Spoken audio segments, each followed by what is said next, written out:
Hello, this is James Milan with Arlington Public News. I'm here today with Professor Daniel Adams, an assistant professor in the Urban Landscape Department at Northeastern University. I'd like to begin by just asking you, where did urban planning come from? I think urban planning, more than anything, just comes from times in history where large populations of people started living together and trying to negotiate all of the different impacts that people have on their environment and that the environment has on people.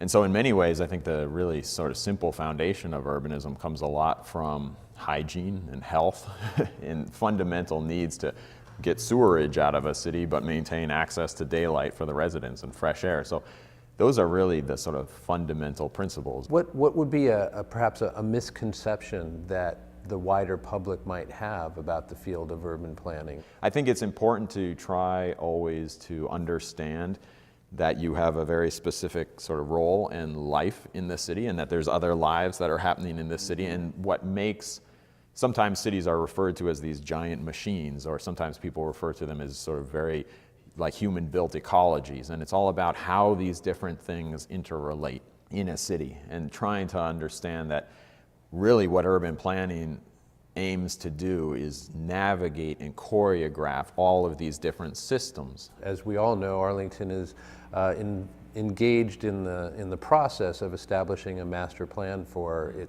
itself for the first time. Are there clear benefits for a community to establishing a master plan? Oh, of course. I mean, having a vision or a goal, like it's really just a question of what's the city's aspiration?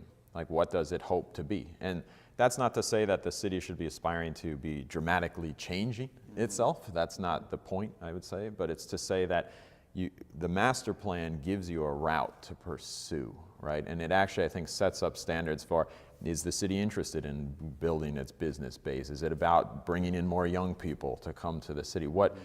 Identifying those kind of broad goals. Do you imagine that there are any downsides or dangers to engaging in such a process? I think there are, yeah, and I think the most dangerous is when they actually become excessively restrictive in terms of maybe not being sensitive to the diversity of things that are happening in a place. And that, again, these are the really difficult conflicts where but I think typically cities, I'm sure Arlington as well, work very hard to allow for nuance, to allow for variety in the regulations, but creating the opportunity that just because maybe a certain business or a certain residence doesn't fit within a specific zone that might be established, that there are ways to still achieve the goals of the people who live there. It's always a funny practice in urban planning. As soon as you make a rule, you realize there's a reason you want to break the rule. Right. So you almost have to pre-design how will you break the rule, right. And what's the circumstance for that. Yeah. It sounds like an absolutely fascinating field, super challenging, that's for sure. But we have a much more thorough understanding of it thanks to talking to you, so we really appreciate your being here today.